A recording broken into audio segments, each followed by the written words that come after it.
নমস্কার, আপনারা দেখছেন খবর বাংলা সংবাদ। আপনাদের সাথে আমি দেবকুমার। আজকে আমরা চলে এসেছি কলকাতার এক অন্যতম জনপ্রিয় পুজো নাকতলা উদয়ন সংঘ।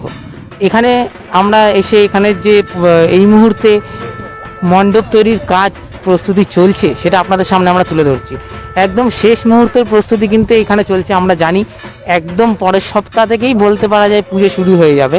সেই দিক থেকে দাঁড়িয়ে এই মুহূর্তে আমরা দেখতে পাচ্ছি জোর কদমে কিন্তু মণ্ডপ তৈরির কাজ শুরু হয়ে গিয়েছে। সরাসরি নাকতলা উদয়ন সংঘ থেকে আমরা আপনাদের সামনে তুলে ধরছি। আপনারা দেখতে পাচ্ছেন যে এখানে কাজ কিন্তু জোর কদমে শুরু হয়ে গেছে। এখানকার সমস্ত ছবি আমরা আপনাদের সামনে সরাসরি তুলে ধরছি। দেখুন, এই মুহূর্তে নাকতলা উদয়ন সংঘের মণ্ডপ প্রস্তুতির কাজ কার্যত শেষের দিকেই বলা যেতে পারে। শেষ মুহূর্তের কাজ জোর কদমে শুরু হয়ে গেছে আমরা দেখতে পাচ্ছি। ক্যামেরা পার্সনকে অনুরোধ করছি একটু দেখানোর জন্য সমস্ত জায়গাগুলো। আমরা জানি সংঘ সেই বিষয় নাকতলা উদয়ন সংঘ ক্লাবের সেক্রেটারির সাথে। আপনার নাম? প্রসেনজিৎ সাহা। আচ্ছা, এবছর আপনাদের পুজোর থিমটা আমাদেরকে একটু জানান। এবছর আমাদের পুজোর থিম যেটা সেটা হচ্ছে বেকার মেঘেরা চলল দূর, শরৎ আকাশে ব্যথার সুর। শিল্পী ভবত সুতার। এবছর নিয়ে 8 বছর উনি পুজো করছেন। এবছর যেটা থিমটা সেটা হচ্ছে কিছুটা পরযায়ী যে শ্রমিক আর কি, তাদেরকে নিয়ে, পরিযায়ী শ্রমিকদের নিয়ে। পরিযায়ী শ্রমিক এবং মেঘকে একটা সামঞ্জস্য রেখে এই থিমটা হচ্ছে পরিযায়ী শ্রমিকরা যেমন এক রাজ্য থেকে আরেক রাজ্যে, আরেক রাজ্য থেকে আরেক রাজ্যে গিয়ে কাজ করে, মেঘেরাও সেরকম এক দেশ থেকে আরেক দেশ, আরেক দেশ থেকে আরেক দেশ ঘুরে বেড়ায়। তো এইটার উপরে তাদের ব্যথা বেদনা, তাদের এই মাঝখানে যে মহামারী গেল, সেই মহামারীতে তাদের দুর্দশা, দুঃখ, বেদনা, সেগুলোকেই তুলে ধরা হয়েছে এবছর আমাদের থিমে। আর এবছর তো সুরক্ষা বিধি কতটা মেনে এবং দর্শনার্থীদের সুরক্ষার জন্য কি কি ব্যবস্থা থাকছে নাকতলা উদয়ন সংঘ?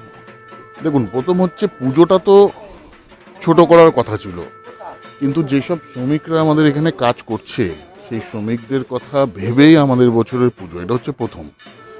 কারণ এমন একটা লকডাউন, এমন একটা প্যান্ডামিক সিচুয়েশন যেখানে তাদের খাবার পয়সা ছিল না।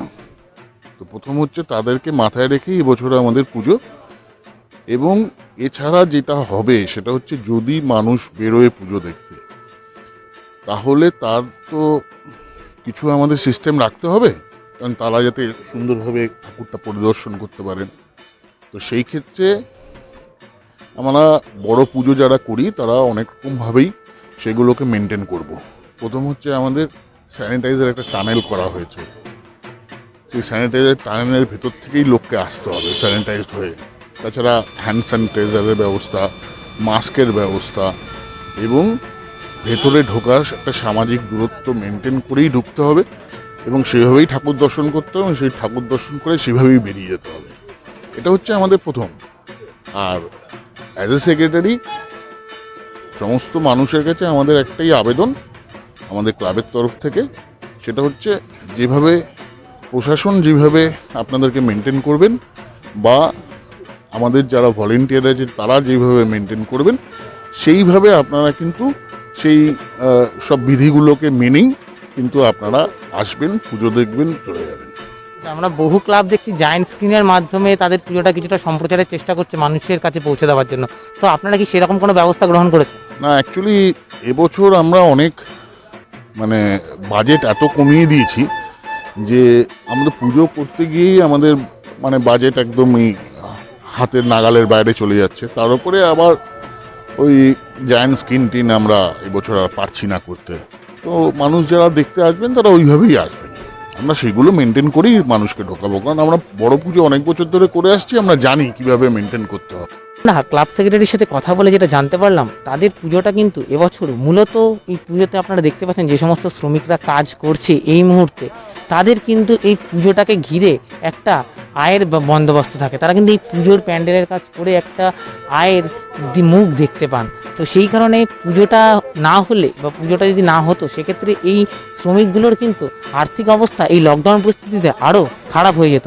সেই কথা মাথায় রেখে কিন্তু নাকতলা উদয়ন সংঘের সদস্যদের এইবারের পুজোর এবছরে রাজ্য সরকারের যা নিয়মবিধি যে চারপাশ খোলা রেখে আপনারা দেখতে পাচ্ছেন ক্লাবের চারপাশ কিন্তু সম্পূর্ণ খোলা এবং উপর দিকটাও কিন্তু সম্পূর্ণ খোলা রয়েছে, উন্মুক্ত। যে কারণে এবছর রাজ্য সরকার যা নীতি দিয়েছিল যে মণ্ডপের চারধার খোলা রাখতে হবে এবং উপরটাও খোলা রাখতে হবে, যার কারণ যাতে ভাইরাসের সংক্রমণ কোনো রকমভাবে যাতে ছড়িয়ে না পড়ে। আমরা কিন্তু দেখতে পাচ্ছি অনেকটা বড় জায়গা জুড়ে এবং চারিদিক কার্যত সম্পূর্ণ খোলা রেখেই কিন্তু এবছর পুজোর চেষ্টা করেছেন নাকতলা উদয়ন সংঘের সদস্যরা। আমরা সরাসরি আপনাদের সামনে সেই সমস্ত ছবি তুলে ধরছি।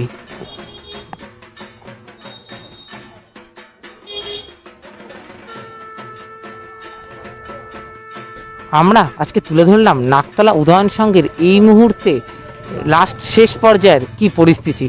আমরা এইভাবে একের পর এক সমস্ত পুজোর এই মুহূর্তে কি পরিস্থিতি রয়েছে আর কদিন পর যেহেতু পুজো, সমস্ত সরাসরি আপনাদের সামনে তুলে ধরতে থাকবো। ক্যামেরায় অনিমেষের সাথে আমি দেবকুমার, খবর বাংলা সংবাদ।